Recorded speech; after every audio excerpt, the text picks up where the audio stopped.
gospel music, bluegrass gospel, country gospel, and southern gospel on WSGI AM 1100, Springfield's God's Informer. One street over there's a life I could have known, one beyond my wildest dreams.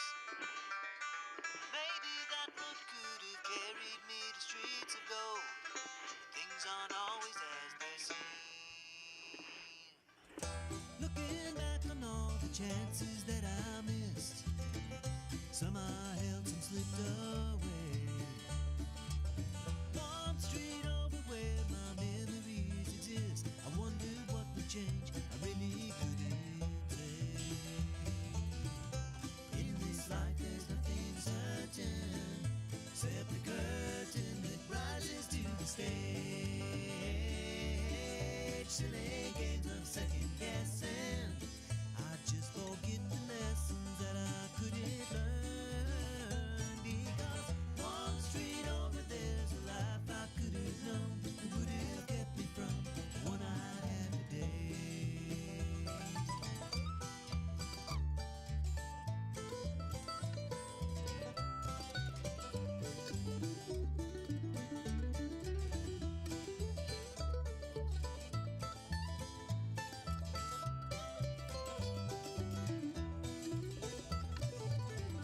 Time gone by, I've traded black dirt into clay.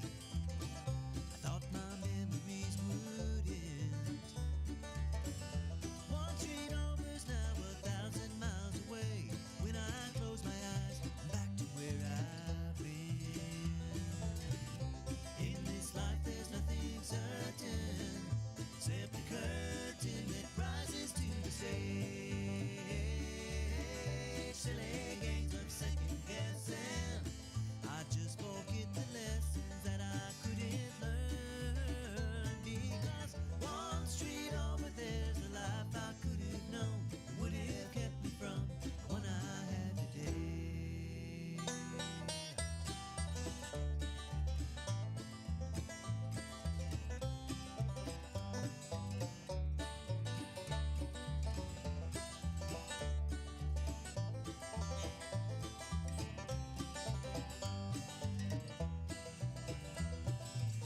I took a walk one street over from my home, cracked and broken asphalt everywhere. I could have ended up just like that broken road, with a dead end in my path. Thank the Lord that I've got more than that. In this life there's nothing certain, except the curtain that rises to the stage. Silly games of second guessing, I won't forget the lessons that I don't deserve. Because one street over there's a life I could have known that would have kept me from the one I love today. Hello. Good morning. This is 1100 WSGI. I'm U-Turn LaVern, and yeah, this is one street over. And I love it when people are watching on social media and they go, LaVern, turn on the microphones. We can see in there talking to the guest, and I'm just ignoring the microphones. But anyway, the microphones are on now. So hello. How are you doing? Hi, Shawn. Good morning. Good morning. It's Shawn Elmore Day. We had to do we've got these reoccurring days, and the reason I do that, guys, is because I have folks like Shawn that we need to hear from once a month to know what's going on. And we do that with we do it with Mayor Vogel, we do it with Danny Weeks, we do it with Ryan Martin. You know, we have all these different, we have the VSOs come in, the Veteran Service Office. We just have, and Bill Jones comes in. We got White House people coming in tomorrow. You know, so we have all these reoccurring things that we do to just check in. Oh, staypositive.news, got to mention them. But we have all these reoccurring things that we do because we need to know what's going on, and that keeps us plugged into the community. But also, I just like hanging out with you. You know, so I mean, it's just fun. I love hanging out with you too, friend. Oh, and I got to mention Caleb would be like, yeah, you didn't mention me, LaVern. Caleb Stratton. Caleb Stratton. Who else comes in? I have a lot of reoccurring ones, but it also helps me keep the show booked because I'm a full-time school teacher. Mm-hmm. And so that is just busy. But good Thanksgiving. Great Thanksgiving. That's what we were talking about. Just to let you know, we were talking about our Thanksgivings and talking about that. At my house, we had right at 50 people. You had about 50 at your mom and dad's. That's we had Thanksgiving. a small Elmore thing at my house at my casa. So we did something untraditional this year. It's so funny is we're very traditional people, I think, at the holidays, and just a lot has changed in the last year. You know, my husband's family has had a lot of change, and so we made some concerted efforts, and we said, let's not do tradition. And so we broke tradition, and on Friday we had a steak for dinner.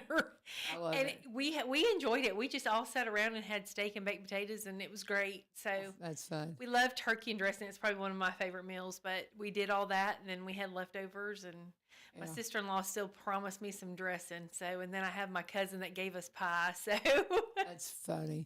Good I stuff. love it. Good I love stuff. it. Well, see, and we don't do anything on Thanksgiving because that's one thing about breaking, you know, when things change in your family. Oh, yes. Mother had always wanted to have Thanksgiving on Thanksgiving Day, and I've talked about this a lot on air because I'm a boy mom, and you know, the girl family tends to kind of, you know, you just kind of gravitate toward the girl's family. It's just natural. At least in our society. It's not in other societies, but in our society it is. And so that's fine. Let go of the days, man. And you just have so much more peace in your family. And we everybody can come. Everybody came to our house on Friday. It was the best. It was so cold though, because we were out in the barn. I need a 60-degree Thanksgiving, and we had friends that were like family that came. That's why we had so many. It was just Absolutely. wonderful. Love it. It was Love wonderful. it. People enjoy that. You know, Yeah. it's not a hassle. Yeah. We have changed some things around. My husband has been a firefighter all of our married life. Yeah. So we've never been traditional as in days. No, you So can't we be. can't be. No. We've done Christmas on the 23rd and whatnot, but this year we've made some changes so we could do Christmas, you know, on the 27th and be with my kids. And when we were talking about the grandbabies, it's all about them. It's all about the kids. Yeah. You know, it's about the kids. And so let them have their traditions. You know, not push them, rush them, what have Yes. you. I mean, so we're going to just enjoy our day. We're going to have some brunch stuff and have our family day. And so that way the kids are happy. They get to go home early, take a nap. So we're just changing things up. So, you know, I want to enjoy the time. That's the thing, is the time. That's the best commodity we can give people, is our time. You bet. And I see all these families rushing around trying to get to 3 different dinners on one day. And We did that for years. well, you know, and my kids tried it, and we are just like, this is enough. We get to enjoy our time. We did Christmas last year. I'm wanting to say like on the 13th of December. You know, I mean, super early, because that was the only time because it was my son's. The 21st is my son's birthday. And so the weekend that we normally would have had Christmas was his 30th birthday. And so we wanted to do something for that. So we just had Christmas the weekend before and let him have his weekend to celebrate his 30th. Now this year we're having Christmas on the 20th. So we try to get a little closer, but you know, but yeah, you know, and then, you know, we just, I don't know, we go and see the kids. Like the ones that we can get to. Like going to Jackson will be we won't get to see him on Christmas Day except through these things, and that's something that's so nice. You have all the FaceTime stuff you can do. But we'll get up Christmas morning, then we'll go over to my son that's up in Mount Juliet and be with his family and see what the kids got, and then we'll make all the stops where we can, the ones we can get to, and then we'll get the rest of them on FaceTime, and you know, then we're going to Michigan, going to bring in the new year up north. So Fun times. yeah, in the snow, in the woods, in the Great White Cold. North. Oh yeah, In I the- love it though. Cold. Yeah, well, but I mean, it's like not, you know, it's super cold, but you just dress for it. I have an electric coat. Come on, I'm ready. Oh my, you're ready to go. Oh yeah, I plug this. I don't have my batteries plugged in right now, but I plug this thing in, and everybody's like, "Your phone's on." They think it's in my pocket, and there's a light on because there's a little light goes. But yeah, this is the coolest thing ever. These electric coats. If y'all haven't discovered these, and of course mine is Greenbrier. This is the only closest thing I could get to Greenbrier green. So you just plug it in, and there you go. Oh wow. It's all heated up. Isn't that cool? That is awesome. Toasty. I even have gloves that heat up. Fun That are times. battery I operated. saw those at Costco and thought, I'm going to get those for somebody in my family. So Yeah. that's a good Well, little I'm gift. so cold natured. So anyway, all right. Shawn Elmore's here. We took us a minute. It takes us 10 minutes to say hi, y'all. You know, I mean, come on. I just, We have to fill an hour, LaVern. Come on. We can do it. We can are you do kidding it. me? We could do 2 or 3. I mean, she comes in Not here. that anybody would want. Not She that comes in anybody here with her sword opened on the table, you know, and I'm just going, okay, there's something here, and I love how you, I really am trying to figure. I listened to sermons and stuff all the time. I don't know what the Lord's doing with me right now, but I just can't get enough.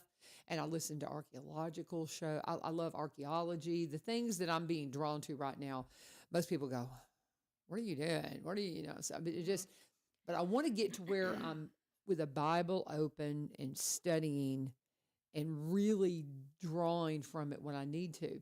I have a hard time studying that way. You know, we all have different ways we study. Absolutely. And I don't know, I'm sure they'd have a diagnosis for me, you know, these days, because I think I'm really ADD and all that. And I can sit down and read a fiction novel, no problem. But when I sit down and get into the Bible, I get distracted because it's like, it's hard to read, you know. And I've tried reading the Message and different ones. I actually have an archaeological Bible that I study in, and that I'm trying to start doing what you're doing, because you've got like notes and room for notes, because that Bible is set up to where you have room to write notes and things like that, right? It is, yes, ma'am. Yeah. So and you this is new to me. I think the first day I opened it, I just got it the day before I came in here on a show, and so this is not filled up like a couple of my other ones. Yeah, you have had some, and you've gifted them to people. I do. That's one of my things. I don't know who will get this one, and I don't know if I'll keep this one for a while, but yeah, it's something that this is, I don't know, such a gift to give the word and to see the beautiful. love that I was in church yesterday. I'll just kind of share real fast. You know, the story of Jesus. This year, I will tell you, traditionally, I love to decorate for Christmas. I've got stuff all over my house. My kids laugh at me because, my cousin actually said, "I wonder how many trees Shawnee has at her house." And I laughed and said, it's funny because I have a lot of stuff. Like I want to put stuff out. But last year I found some stuff and just went kind of untraditional. The red berries and all that I love. I have a lot of decorations, but I just kind of went in a whole different direction. I think I just needed a change. And you know how you decorate something for so many years, and it's so pretty. I love, like last night, I have a tree in my bedroom. The lights are on, my Christmas movie's on, and I'm dozy, And so this time of year, I work really hard, long hours to get through because we're a nonprofit. Fourth quarter is grueling. Yeah. And so that's kind of my secret hideaway and my place, my place I can go in, and I walk in and my mantle looks pretty and my tree is lit up and my mantle's lit up. It's just pretty and it's kind of serene. And so I went with these really neat, like monotone, creamy golds and silver and all this stuff. And then I started just changing the whole facade of my downstairs. And this year I just went all with Jesus. And so my daughter works in Goodlettsville at Chic Artique. And there was this poster that I fell in love with, and it was the birth of Jesus, and it looks like a painting. And it's pretty huge. And I wanted it, and she brought it home to me, and I was like, I love it. So I put it up, and that was kind of the inspiration this year, is to just remember about, the Lord's sacrifice. I mean, he was born to be sacrificed for our sin and for our lives and to save us from, hell and damnation. And so I don't know. I've done that all over my all of my nativity scenes and things are like, I don't have any traditional Christmas out at all. No, there's no red plaid, nowhere. And I looked around the other day and thought, wow, I just felt like this was the year to focus on Jesus. And I know that sounds crazy, and I'm not saying that negative to anything or anybody. Just whatever the that is what the Spirit of the Lord just really did. Yeah, for sure. I usually have snowmen and all this, and I laughed and said, well, I'll put those out in January. Let it snow in January. But I've had a nativity set for probably, my husband probably got it for me about 20 years ago. I've had it for years and years. And this year, my girls were arguing, and I turned to look at one of them, and something fell off and broke a couple of the pieces. One of them could be fixed. The other one couldn't. So my camel's legs were broken. So, and these are pieces that are like 10 inches. They're not little. So they're 8 to 10. It's a big it's a big nativity. And so I could have cried. I had to just walk away for a minute, and I went back in and I picked up all the broken pieces. And I just stood there and I was like, Lord, I mean, I really could have cried. Like there were several. Oh, I get it. Yeah. And so I actually probably did cry. And so I went in and we started gluing. So my husband fixed a couple of them. And then there was this big camel that was so pretty that it followed the wise men or whatever. And I literally had to beat his legs off so he could kind of so now he's a laying down camel. There you go. But he was salvaged. And I was like, Yeah. okay, Lord, here he is. He's got a second chance to be pretty, you know? And Yeah. that's kind of what I think God does with me is he gives me a second chance to be pretty and love him a little bit and glorify him. And Yeah.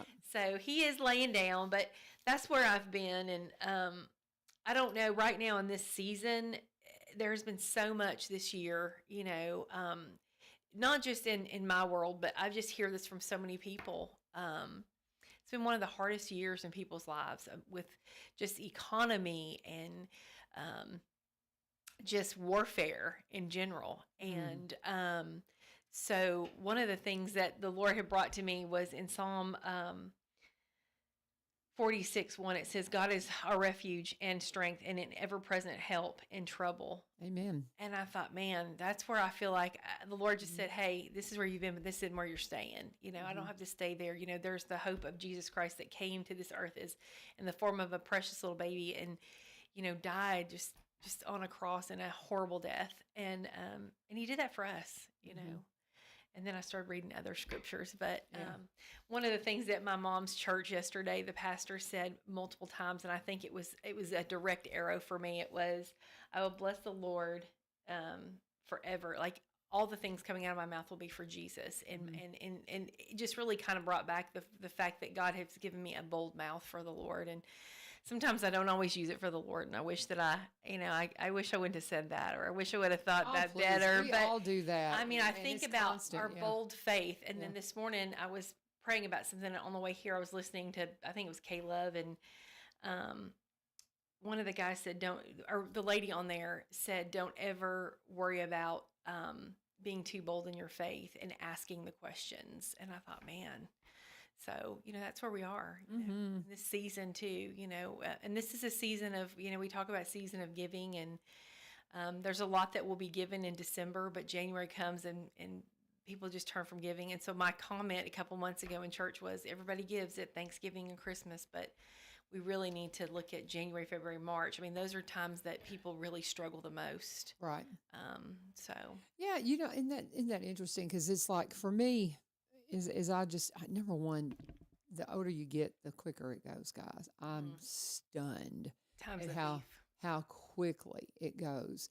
And I used to, I don't know, the first of the year used to be hard for me because I'd be like, I'd start looking back on the year and thinking, oh, I didn't get this done. And then I've talked a lot about this, and I got this from Glenn when I was working for him down in Dallas. And, he had this, I'm sure he still uses it, but he talks about the trilogy of holidays, and you live into the thankfulness of Thanksgiving, because I'm not a Halloween person. I don't like Halloween. So, you know, so you live into the Thanksgiving of just what God has given you. And then you look at the birth of Christ and that redemption that was brought through that birth.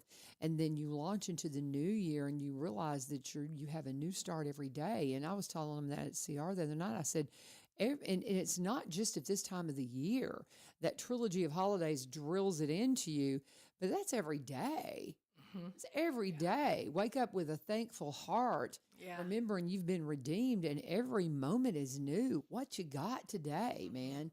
You know, and so I don't know, when my mindset changed on that, I don't struggle with that, and I'm thankful because I see a lot of people that do, you know, and so I can't imagine in working in the world that you're working in, how difficult it must be to see some of the things that people go through, you know, in the struggles, you know, in trying to help them, to encourage them, to be like, you can get it, you can do it, to have that, you know, I say this is where I'm at, and this is my, you know, my attitude toward things, but how do you get there, you know, through the struggle?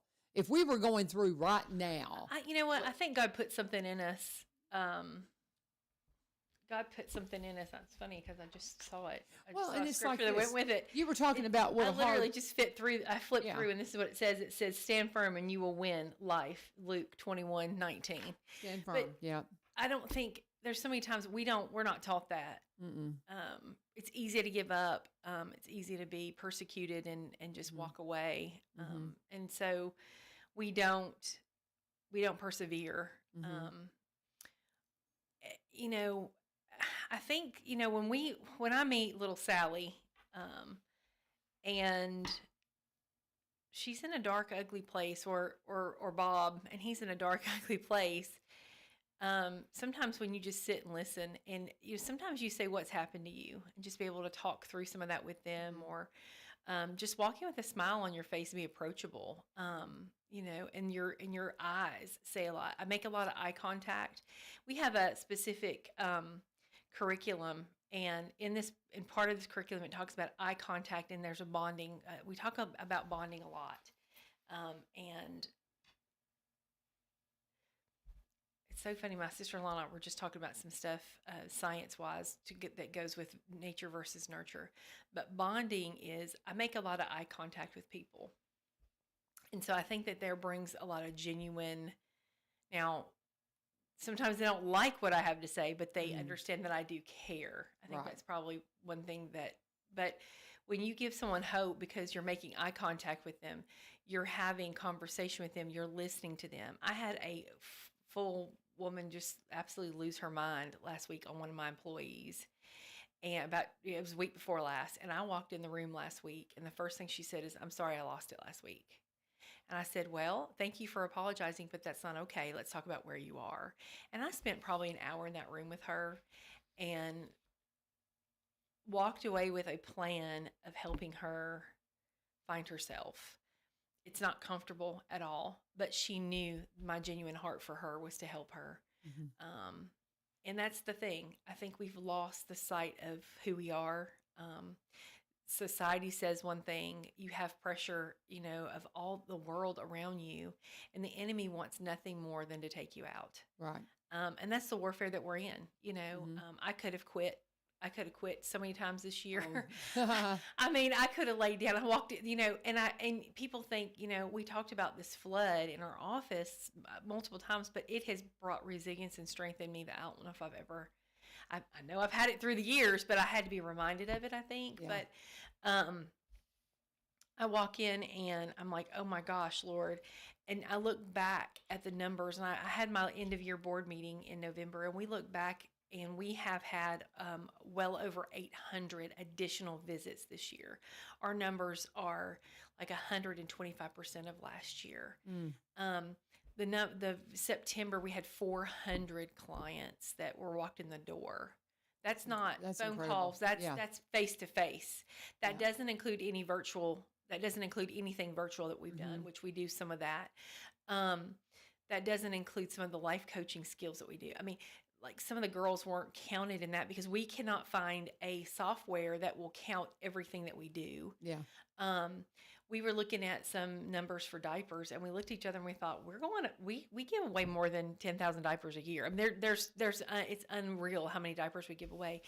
And our decline there is that the state is, or the federal dollars are helping now with some diapers. So there's a program out there, but still, we're still giving away a ton of diapers. But we look at each other, and we're built on resilience. We just said the story of Jesus. Think about Jesus's life. It was nothing but resilience. And so we're human, and we are in his image. And so we're built on resilience. I was asked yesterday, and I got this cute little text from somebody. I was asked to speak at something next week. And the girl's like, "So sorry, it was short notice." I was like, "No, the Lord's doing something." But she basically said, "This isn't for Open Door. I want you to hear it. It's about you and your testimony." And I thought, well, Open Door and Shawn are kind of interwoven. Yeah, I was going to say that is. Yeah. It is, but it's so funny because God just, you know, he reminded me of resilience. And I think about, you know, the birth of Jesus in a manger, you know, and we talk, I had a girl one time, and this is so funny that we're talking about this morning, but I had this little girl, and we were talking one day, and we were making connection, and we were in the little house on Meadowbrook, and having this really, sweet little conversation. And she was a little ghetto, and she looked at me and she said, Miss Shawn, do you really think that like Jesus was born in a manger, like, and there was a virgin? And she was, it was just so funny because it was this, you've never had these conversations before. And I said, yes. I said there had to be something untainted to save our souls, Yeah. And so we had this beautiful conversation. And since then she has come to know the Lord. But I laugh because I think, wow, we are all there somewhere. Yeah. Trying to, even my little girl is like, Mom, like this doesn't make sense. Like this word doesn't make sense. And I get the skepticism. But I was going to say, but by the Spirit we can believe. Yeah.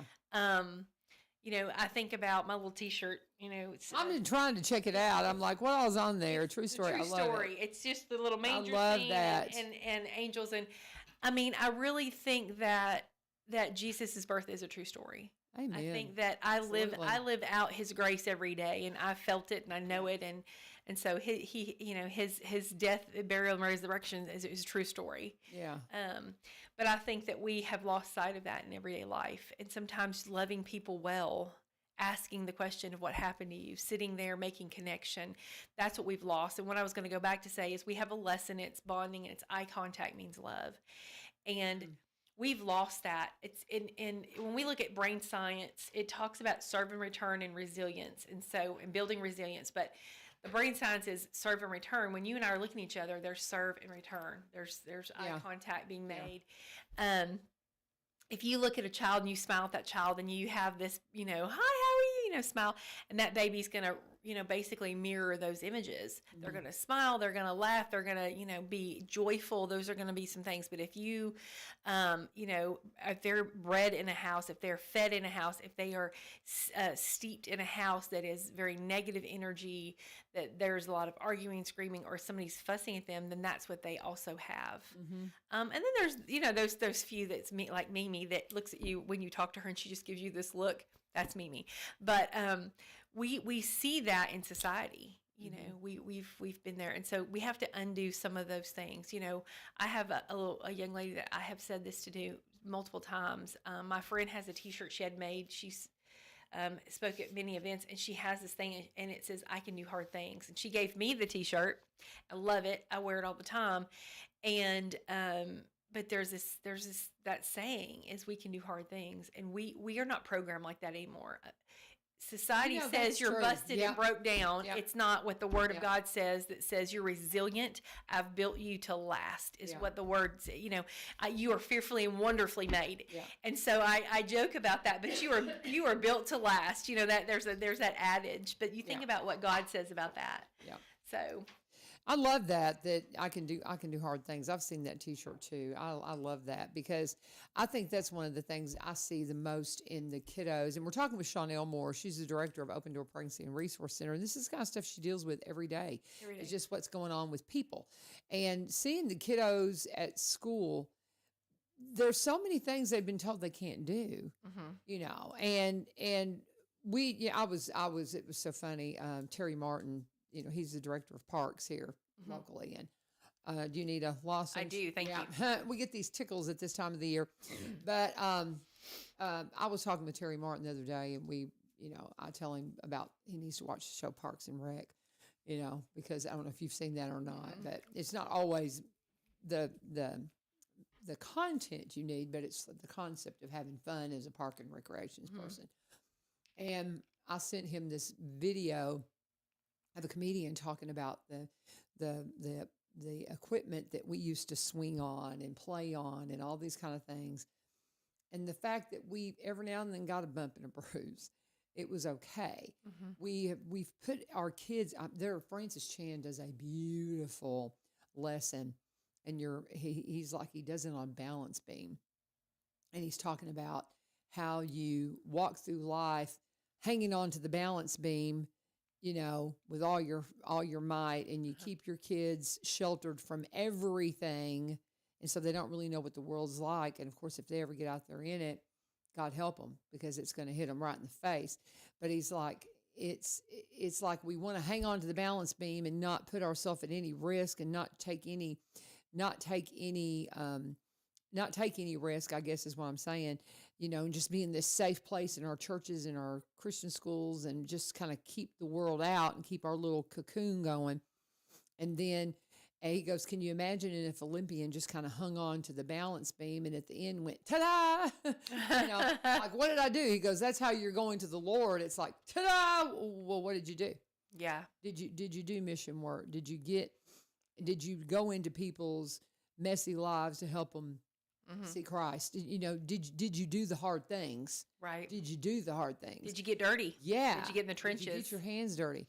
And so we have so many of this generation, and I want to shelter my kids from everything too. I get it, but we can't, because we've got to teach them to do hard things and that they can, and they're so much better on the other side of it. When Olivia was in probably, I want to say 3rd grade, I think, she had a teacher, Miss Liz Coleman at Watauga Elementary, and she's still one of my favorite teachers. Actually, Liv gave her honorary diploma. I love that. But this was a teacher that if a kid said, like Liv would say, I can't, she'd say, you're an American. You're not an American. And she encouraged him. And she left life lessons to these children. I mean, there are still kids that just are, like, Liv still lives out things. We've had some conversations about her over the years, but loved those lessons that teachers, the difference. And then there was teachers that I think they had a hard time maybe somewhere in their life as well. And so, there's two kinds of people that we learn, some that navigate their trauma and some that just decide they're going to lay down with it. So, I guess I've navigated my trauma. And so I want to make sure that I help the next person, pull them out of the ditch. I don't want to leave them there. It's so easy. It would be so easy to walk past some of these hard things, some of these things that we deal with in life, whether it's my own personal life or dealing with, somebody that we're helping. But man, the reward. Amen. Watching a mom thrive with her kids. A couple months ago, we had to sit on the floor. This little boy even punched me in the face, and hit me twice on that visit. And to see that baby today and in the last 2 visits, it just, I loved the last visit that we had. I watched him just really learning to have some coping skill and coping mechanisms with his mama. And he's so feisty, but it's normal childhood behavior. It's not coming out of a place of pain, hurt, trauma, these things. He's resilient. He's building resilience. So that weight and balance, we're having those positive childhood experiences outweigh the negative, the ACEs, so we're just seeing that balance come in. You kind of watch people that can kind of tilt and then you go, whoa, we're kind of balanced here. So I'm learning to live a balanced life in my 50s. I hear you. Isn't that great? Well, I'm in my 60s and I'm still learning too. So, but we're talking with Shawn Elmore, director of Open Door Pregnancy and Resource Center, and this would be just a good time just to remind you that it is a season of giving, and they would love to have you give and would love to have you. This is something that, none of us, we are so blessed in this country trying to find things to buy my grandkids that they will care anything about because they have everything, trying to find things to buy my kids as gifts. And, you can gift your loved ones you can say, okay, I'm giving to this program. The gift of hope. Yes. That's what we call it. The gift of hope. And so you can do that. How could somebody do that? If they were like wanting to, in my family's name, I want to do this as our Christmas this year. And how do they do that? How do they do that? So you can go to our website, and just, and click a button. It's basically put in there what you want to do. We send a card to that family member. I would prefer that you call us so we can get all the information correct the first time and not have to call you back or hunt you down. So you can call us and ask for myself or Penny or Amy. So 615-384-4673. Do that number again. 615-384-4673. And that's Open Door. But I want to tell you about a little story from a friend of mine's grandson. Okay. Talking about giving and through other people. I've watched kids give to Open Door over the years, and it's a very humbling thing when widows give, children's give. It's like, wow, they've trusted us with this gift, and let's make sure it counts type deal. And we feel like and I've said this, every penny is every seed, and every seed counts. There was a little young man that did a bake sale. Grandma contacts me and says, we want to do a meal for Thanksgiving. Now, I'm going to be honest with you. Thanksgiving, everyone wants to do something, which is fabulous, so everybody's covered. There's not very many people who aren't, quote, covered. We didn't even have any names this year for Springfield Baptist because everybody said, no, we're good. And I was like, okay. So now we did food boxes. We have a food ministry. So I'm gonna tell you a couple stories about our food pantry out back. It doesn't even have signs on it yet. We just got it put in place last month. We've had a very small little box that people were putting food in. Yeah. And it was actually a little red library. And so we had books and food and just some things in there. But we called Lowe's, we called a guy, and he said, we'll build you one. So Mr. Troy built us this, and Cedar Hill Baptist men built us this food pantry. We had it within like a week because we knew we needed food. We had several people coming and needing food, and we just needed more space to serve the community in that capacity. And so we did not one, but two. We have one that we partnered with Robertson County Recovery Court and got them one as well. So they built these, and it's really kind of crazy because we have to ration the food that we put out there. People come and just take, and so we're very conscious of being good stewards. So we ration that. We have food. So fast forward, this lady contacted me about this food box, and I said, well, to be honest with you, I said, we have everyone covered, but I said, what's going to happen is Monday morning's going to hit. And here we are on Monday morning, and we're going to have these people that are going to need food. And I said, I would really love if you would consider doing that. And so they have, and they filled the food box and over the weekend. And this little boy, she sent me pictures, and we're going to probably put it on our website, but you could see this little boy filling up this food box. And when she sent me pictures of this guy, I just cried because I know this family, I know this little boy. And I thought, wow, child giving to child. Like, let's talk about what that looks like. Yeah. That's kingdom work right there. And he doesn't know the story of the little boy. It was probably the Saturday before. It was a week ago. It was the Saturday before Thanksgiving week. There was a little boy that I have cameras, and our camera kept going off. And so for whatever reason, I opened the app, and a little boy was getting out of the car with his mom. There was 3 kids and a mom. And this little boy was probably 8 years old. And he literally said, oh, there's beefaroni. Oh. And when he said that, LaVern, it just tore me up. Like, and Mom was so good, because a lot of people that are really desperate in need, they only take what they need. And she said, okay, you can have 2 or whatever. And so I just sat and thought, wow. And got to just have a moment with me and Jesus, first of all. I mean, come on, God said, Shawn, get these done. And God made it happen. I just put the need out there. And whoever brought the beefaroni just made a child's day. Yeah. I think there was some popcorn in there, and just some things they may not have had for a while. And so it was just really sweet. And so we have signs that are going up, when we get them, but we've ordered them. But we just want these folks to know that these are kids giving to kids. These are folks that are sacrificing. My little girl, we did not get our food items into school, but I looked at her and I said, well, do you want to fill up the food pantry? And so, she's pulling out some things. And I think we've got to be reminded, we had a conversation. Mimi goes to Greenbrier Elementary, and we had a conversation about being hungry. And I said, well, sometimes there are people, sweetheart, because she wanted to know about the little house, because the food pantry looks like a little house. And we're having that conversation. And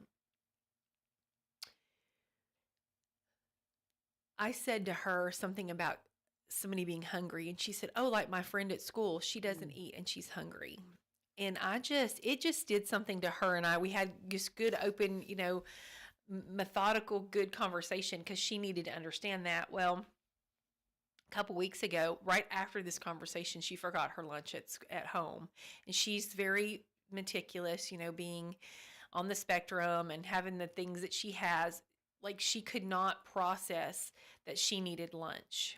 And I said, you have money in your account, eat school lunch. And she's like, okay.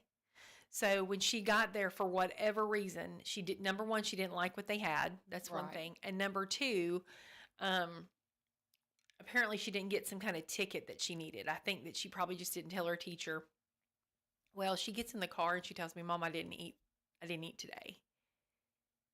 And she said, I had a little bit her friend, my good friend, but her pre-K teacher noticed that she wasn't eating, and her friends at the table with her, all 5 of her little friends, wouldn't eat their lunch until she got something to eat. Oh, wow.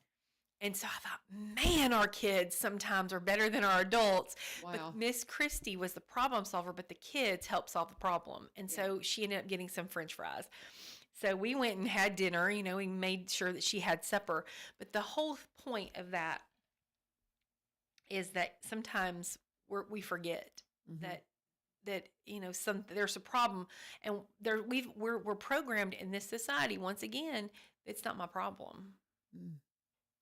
That's not my problem. These little girls sitting around that table said, hey, and made enough noise to say Mimi needed help, because Mimi couldn't voice that for herself. She was embarrassed. When Mimi gets any overstimulated anyway, she just puts her head down and she cannot speak. She cannot go. And so that's what happened in that day. And so I wanted to know from the teacher. I was like, thank you so much, Miss Christie, for helping us. I talked to her that evening, and the little girls, and I don't know all of their parents, but I want their parents to understand that those kids made a difference for Mimi that day. That's really cool. I love that. It's so interesting that you say that too, about how that the kids notice things. We have a thing called the Christmas wish, I guess they call it, that they do at school, where you can pick a gift. And it's like something like, you can get a candy bar, or sometimes it'll be, some socks, or, they have some things that you can pick. And then they'll have Santa Claus come out. It'll be, one day next week, and they'll all get, and if you registered, you'll get a gift. And I really pushed for my kids. I said, get on there and pick something so you're not left out. It is a cool thing. And also, too, there's a place on there. Miss Grimes, she's just wonderful, but there's a place on there for you to share that if your friend needs a coat, or if you've got something that that you've got a friend that needs food. And I told every one of my classes, I said, that is so important, because y'all know what we don't know. We try to discern, and we try to see. Think about a community. Yeah. Our community doesn't always look the same. Yeah, exactly. And I told him, I said, if you do nothing more than just get on there and write something about a friend that has a need, because I said, it's getting super cold. And I said, can you imagine not having a proper coat, to come to school? And being in high school, can you imagine how embarrassing that would be? Yeah. And I said, this is a place for you to privately let somebody know right. this is needed. I said, this is your opportunity to do Giving that. someone respect and yeah. And so, and I just love that they do that. I love Winter Wish is what they call it. Winter Wish. I knew they didn't have the Christmas word in there. Yeah. But anyway, we put it in the news though. We do. We get, we talk all about it, but, in the newscast, but it's Winter Wish. And so, but nonetheless, it is a place for those kids to share that. And it's about community. I mean, this is what it's about. If you know somebody that needs this, or I've got a friend that I'm trying to get over to Open Door. I don't think she's ever gotten in touch with you, though, has she? My friend? I can't say. Yeah, never mind. That's fine. But yeah, because of privacy and stuff. But nonetheless, I mean, I have several times. We had a sweet girl that I had in class at one time. And she had disappeared, and all of a sudden she shows up, and she's very pregnant. And this has been a couple of years ago now. And I had non-English speaker, and so we had tried to get her in there. And I don't know, but when you see things, guys, just like I tell veterans about the Veteran Service Office, I tell people all the time about Open Door. and say, do you understand the services that are there? I know several that would benefit just in parenting classes, and those kinds of things. And so, guys, this is something when you're trying to find something that, and I've come back to this, and I've said this on the air several times, but because I put my toe in the political waters, people come to me they don't as much now because they know I've just checked out of politics. I'm as involved as the Lord needs me to be. I vote, and as a matter of fact, election. The special election tomorrow, schools will be closed for the special election tomorrow, so please get out and vote for the person that will uphold the protection of our unborn, guys. I'm begging you. That we got to stop the child sacrifice that is abortion, and I'm just telling you right now. There's one candidate that will do that, and I'm not going to completely endorse, but there you go. I'll just leave it at that. But I just we've got to. What was I trying? Where was I going with this? Don't you hate when you do that? Squirrel moment. But something about, I don't know what I was trying to say, but anyway, we've got to be involved. We've got to. Oh, I know, because I've been in politics before, and because I do radio and media, people are always coming to me and they're like, "What can we do? What can we do? What can we do?" Because they feel helpless in the things that are going on in Washington, at the state capitol, and what I always tell them is just like, you work from the inside out. And this is something that we saw when we were going down to Mexico, before I ever, really knew about what you guys do. We were down there, we're changing the community from the inside out to help them have a better society. And I'm like, we need to do this here. Well, that's what we're doing here. And we have all these incredible programs here in Springfield. And at the core is Open Door Pregnancy and Resource Center. Y'all are not connected, but you're all connected. Yes. And I see you right at the hub. I see your programs at the hub because it touches all of it, and I just admire so much the work you do. So this is a really good place to get involved. Find out if there's something you can do. If you want to volunteer, you need volunteers right now. What do you need? What do you need? Specifically, like we do volunteers. We've had to take a more professional model, but Miss Kelly, we've had to take a back seat on some volunteer opportunities just because of the flood, and now we're unleashing that. So we won't do any volunteer classes until probably I don't know when we have it scheduled for January or February. Okay. Probably February. But we'll have classes, and so I want to say that is actually probably, there may be one slot left if there's any slots, because I only take so many at a season. Oh wow. And so we just have we have volunteer opportunities, giving opportunities. There may be some things that you come take a tour with us, call us and have a conversation, come in and visit. And we had somebody call and really kind of fussed at one of my employees about something on our website. And so they came in and they said, wow, we had no idea. And I said, well, I think once you get on hollowed ground, like we just feel like it's just, holy ground. So we want to make sure we're doing that. We're just seeing exponential growth at this point. We knew when we went to 1109 South Main, we knew that we would have growth, but we had no idea at the extent of that growth. We have several programs that we want to roll out in 26 that I'm not at liberty to talk about just yet, but there's just several things that are going on. Our bus will be number one. We've tried to do that. That was something we wanted to do in 25. And our mobile unit is out there, but it's not functioning the way that we really want it to. So we'll have some functional things going on there. But I love it. Yeah. I love it. Why don't you, let me talk about Barry and Rebecca real quick. This is the only sponsor we have this morning. We'll talk about Bernard Farms and UPS and all those later in the week, because Bernard, they're taking their day off today. They're off on Mondays. But Barry and Rebecca, they never take a day off. As a matter of fact, I'm fabulous sure people. They're probably already working on that video for you, I would imagine, because when is the benefit? We are scheduled to film our video January 7th, I believe. Okay. You're making me recall from my mind that's not awake yet. But the first Wednesday in January. And so we've got some people. Matter of fact, I've got calls out right now talking about who's going to be on that video. So I love it. We try to pack that video with great content. And some of the videos you've seen on social media, most of them are from them. Incredible. And yeah, you can tell the ones that we've done in house. Like today, I'll have to do one, but yeah, the ones that are rolling out that are so well done and professional, and we're just very grateful for Barry. Love Rebecca for supporting him to support us, but we love his team. I've already been on the phone with Catherine, the producer, and we have already kind of said, wow, we want to do some Simple Truth. And so it's really kind of fun. We've rolled out our end of year giving campaign, and then we have a Christmas card that comes, and it's just all kind of that spirit of Simple Truth. Like how have we impacted this family or this life or something? So I love it. And that's what we're talking about, Barry and Rebecca Richards with Exit Prime Realty.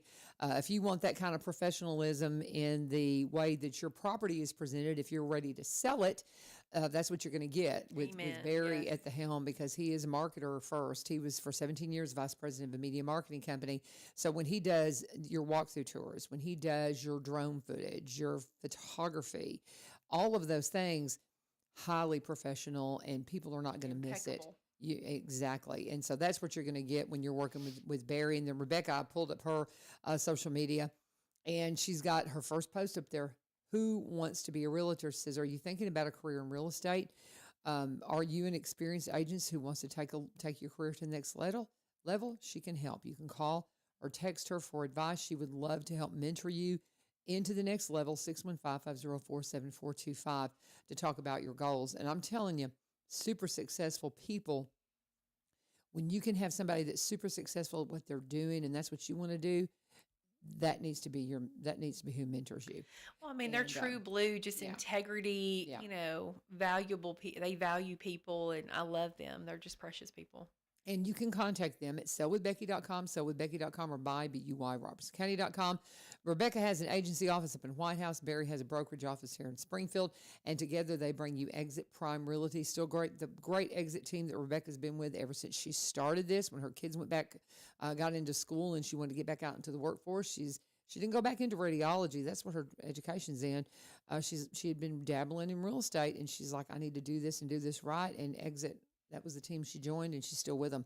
So she would love to mentor you. Reach out to her. Her number, 615-504-7425, 615-504-7425, and let them know, Barry and Rebecca, that you Turn and Shawn sent you. There you go. There you go. All right. And as we're talking, about what you need, above all, just they need you to financially sign in to be somebody that supports Open Door, because volunteers, whatever is needed when you need it, you've got to have that financial keep our doors open. You've got to have that. You've got to have that to be solid, so you don't have to be stressing about paying the bills, and you can concentrate on the work. Thank you. I mean, truly, we don't have any government funding. We have small grants. We have grants from local folks that know what we do. Right. But we even actually applied for a very large grant here in the Middle Tennessee area, and it wasn't a good fit for us, because unfortunately they don't understand the scope of what we do, and they kept asking questions, and we were like, well, this is what we do. Well, how can you do that? Well, what do you do? So it was just, and I invited the guy for a site visit. So I'm hoping he'll come so he can understand the whole beautiful scope of what we do. And if you know of any grants like that, because private funding for private grants. There is a group, and I can't think of the name of it, that was affiliated with our church at one point, and they were very blessed financially. They passed, and they left this. They left this not. I don't even know what to call it. It's like a trust. A trust. Thank you. A trust to do this kind of things. And I didn't know that's how that worked, but they left a trust, and they write grants. They grant money to different, but you have to write, have to write for them, but it's privately funded. So it doesn't come with the tentacles. Well, you can have this if you do this, and tell you how to run your nonprofit. If they believe in what you're doing, then they're like, well, here you go. These people are the people that have invested in us, see the fruit of what we're doing. Right. So that's a beautiful thing. We're here hometown. We have some tentacles just right outside of our, county line, but really and truly, we're hometown, homegrown, and grassroots type situation. So, but the beautiful, spaghetti on the wall for Open Door is that we have built this program out of the need of this community. Right. I mean, the first time we opened the doors, it's let's help a mom and a baby. But then we looked at the life of that mom and that baby. How did they get in the situation they're in? Yeah. Well, here's this. And so, we've extended to things like life coaching, counseling, working with, the court and DCS and things like that, because we had out of need. It was a have to, right. And we felt like it was totally God led, but so. But that's the thing. And so, guys, if you can help, if you know of somebody that has a grant that maybe they haven't heard of, absolutely, point them to it. Yeah. That's the thing. Because I'm thinking about this one. I need to find out what it is, and if it's still in existence, y'all would be a great one to, because it's it's not too far from here. And but if you know of anybody that has those grant opportunities from a trust, reach out to Open Door. And if it's something that you just want to become, you can give the gift of hope this Christmas and reach out, and they can help you walk through that. And you can give them the gift of hope that reoccurs every month. Instead of the fruit of the month, why don't you, sign somebody up for a giving gift every month that you can do? Make this part of your tithe. And I get some church pushback on that. I was like, nope, you shouldn't do that. Your tithe should go just to the church. I'm sorry, but a tithe, what you give back to God, I think it should go where you feel God leading you to give it. Kingdom work, for sure. I absolutely know, yes, you need to support your churches and all that, but I'm a firm believer in, some churches don't necessarily do what you think that they need to do with your money. I've heard stories, and, churches that have huge bank accounts that they're sitting on. And I'm like, why do you have $100,000 in the bank? You're a church. You know what I mean? And it's like, I get, making sure you have we got to have a nest egg. I'll be honest with you. I get that. I want to say a big shout out to my board in its infancy. We started out with probably about a $25,000. The first year we were open, I think it was like $25,000 for our first year. But then we had to have capital campaigns and things like that. But like my salary for half of a year, including, I made very little money, right. But, but now we're up to, because of just the massive amount of services that we have. Our budget is so much larger. But one of the things that one of my board members is a very wise man here in town, Dr. Matthew Browning. He was kind of the iron sharpens iron moments for me in the beginning, and we had to build incrementally, because had we not had funds this year and last year, we would not have survived. Yeah. I so will you tell need you that. a nest so egg. So you I have to have, you do have to have those, because we want to be strategic in our planning and make sure that we are a healthy nonprofit. And we give, and the more we give, the more that God just blesses. And so, we had literally this year, I will say this, we did have an insurance policy. We did have to make our, we had to have all these things, but we had to also improve on some things while we were doing this, and some things weren't covered. And so we had to take some of those funds out. We had some staff we had to pay our staff. Our insurance company actually almost did not pay us, and we fought for that. But there were some things that were not paid, but instead of hiring a company to come and move us, we could not do that. So we did that as a staff. There were some things that went on there, but we took money out of our rainy day fund, and we were blessed with a grant. And I don't think I can say who, but they came back in and basically almost the money to the penny gave us this privately money. And we said, we're replenishing that so we can continue to, bless out of that. So some of the foods that come out of that rainy day fund, it's kind of we can pull from that in different ways if somebody needs specific foods or what have you. So those are big things, but we are a healthy nonprofit because we have stewarded our money. We're not packing it away, but you got to think about in 2008 when we didn't have, there was apps. I will tell you, there was months that we were in the red for probably 6 months. And thank God we had that money that we could pay our people, that we could pay the light bill, that we could, and our expenses are, my light bill, I think last month was $900 and something. Wow. In that building. So, we've got to think about those things. And so we want to have a couple months that we can do that to buffer. True. Unfortunately, there are funds that are dried up. So we just want to, know that we're doing what God wants us to do with that. Well, and I guess my point was, and I shouldn't have said that about churches having a storehouse. No. But I want you to understand that tithe to Open Door. Please make it part of your tithe. I do have some people that do that. My husband and myself do that as well. But and I just think that a lot of people think they have to give it all to the church. And if you've been blessed and think about these nonprofits like Open Door when you're considering your tithe every month. And man, you're changing the community from the inside out. You are. You are doing the work that will change the world, changing the community from the inside out. Changing one life at a time. Amen. Any parting thoughts? We're over time. We're over time. Can you believe that? We're over time. So any parting thoughts? Let's wrap it up. Just one thing that I had said earlier, but scripturally, suddenly, a great company of heavenly. Get on the microphone for me, honey. It says suddenly in Luke 2:13. It says suddenly. I love the suddenlies in the word. I love the suddenlies of Jesus, and it says suddenly a great company of heavenly hosts appeared with an angel praising God, saying, "Glory to God in the highest, and with on earth peace to those." To whom favor rests. Mm-hmm. And I feel like that's just kind of where we are in this season. God's favor is going to rest on us, and let's bless the Lord wherever we go. Amen. With that, just reach out to him. Again, give him all the contact info. Do it twice.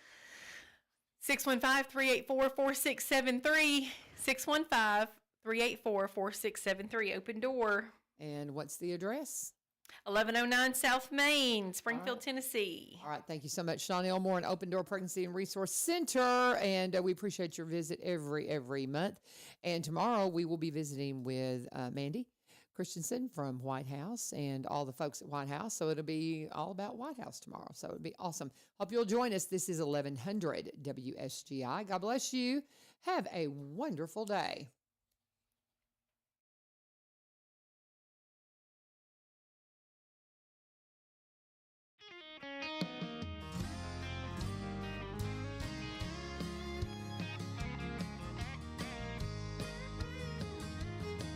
Just a little country church down a dusty road. No steeple, just people we